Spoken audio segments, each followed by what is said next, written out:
What are you going to learn today? The perfect flan, and there's a tip, okay? There's a really cool technique that I'm going to share with you. This recipe is amazing. This channel gets better every day. There are so many great recipes. I'm already going to ask you to help us out by liking and sharing, okay? Shall we get to the recipe? Take a look at the step by step.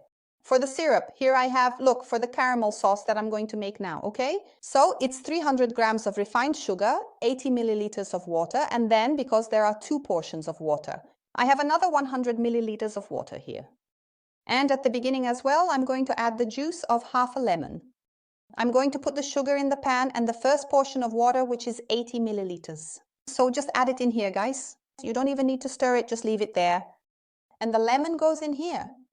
The lemon will also help prevent the syrup from crystallizing. Guys, you really don't need to stir it. Look, the less you stir, the better, so it doesn't crystallize, okay? I'm going to put it on the stove now. Look, just right here where there's this little part that hasn't gotten wet yet. Just open it up here, look. The less you get on the sides, the better. I'm going to let it turn into caramel first to the color I want, then I'll add the rest of the water and you'll see. It's already reduced a lot. It's about to start caramelizing, guys. At no point did I put a spoon in here. You can't. The most you can do is swirl it like this, see? Just a little bit without making too much movement. It's already starting to caramelize. As it starts to caramelize, look, I swirl it like this. Don't use a spoon. I've even turned down the heat here so it doesn't burn because I don't want this to get burnt, okay? Let it reach the color you want. I like it at this point, look. I'm going to turn off the heat because it will keep caramelizing since now I'm going to add some more water here, guys. So be very careful. Keep swirling it to get the color you want. I've already turned off the heat, so there's no risk. Swirl it like this without using a spoon. And now, do you remember those 100 ml of water? Now is when I'm going to add them, but very carefully. And if your water is hot, even better, okay? I'm just going to wait for it to cool down a little here. I'm going to pour the water right into the corner here, little by little. Don't pour it all in at once.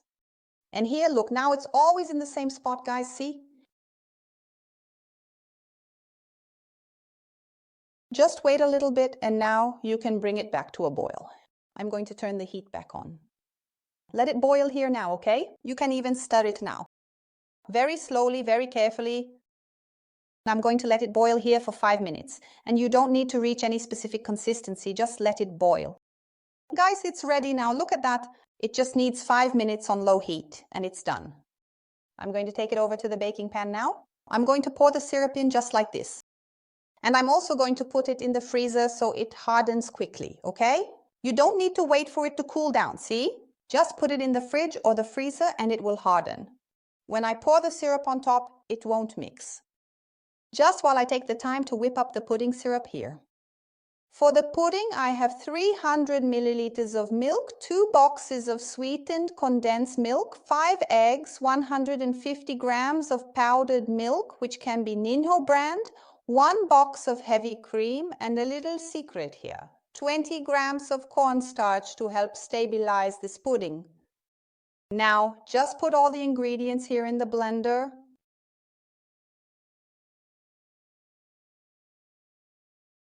Look how firm it already is, guys. It stayed there for 5 minutes and I blended it here for 2 minutes. Now here's a tip. I'm going to place a strainer on top to remove the foam so our pudding turns out really that kind of pudding without any holes. If you like it with holes, just leave the foam in, okay?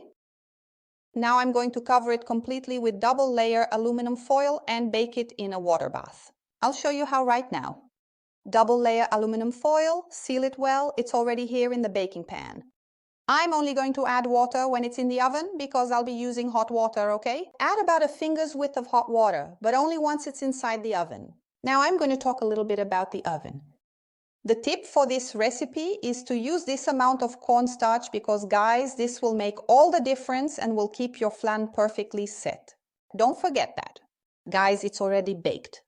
It baked for an hour and a half in the oven at around 190 to 200 degrees. Now it's time to run a small knife around the edge.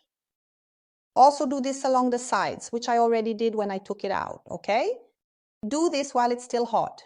And to check if it's baked, insert a small knife and it should come out like this, look mostly clean. It doesn't come out completely clean. And now cover it with plastic wrap pressed right up against it and put it in the fridge to cool, because you can't unmold it while it's hot, okay? Let it cool completely. Guys, after it's cold, it's nice and chilled, but it still won't come out like that. So I'm here at my stove. I'm actually going to turn up the flame a little and run it like this. Look over the flame, heating the bottom and the sides. Until I do this and it starts to spin here, okay? It's still not ready here, see? Look at that, it's already dancing inside, see? Spinning here, you can see it, right? It's loose now, guys. Now let's move it to the plate. Now you have to be careful, right? Because when you flip it, the syrup will always spill out, and there's a lot of syrup. So very carefully you flip it over and just look at this side. Tell me the truth.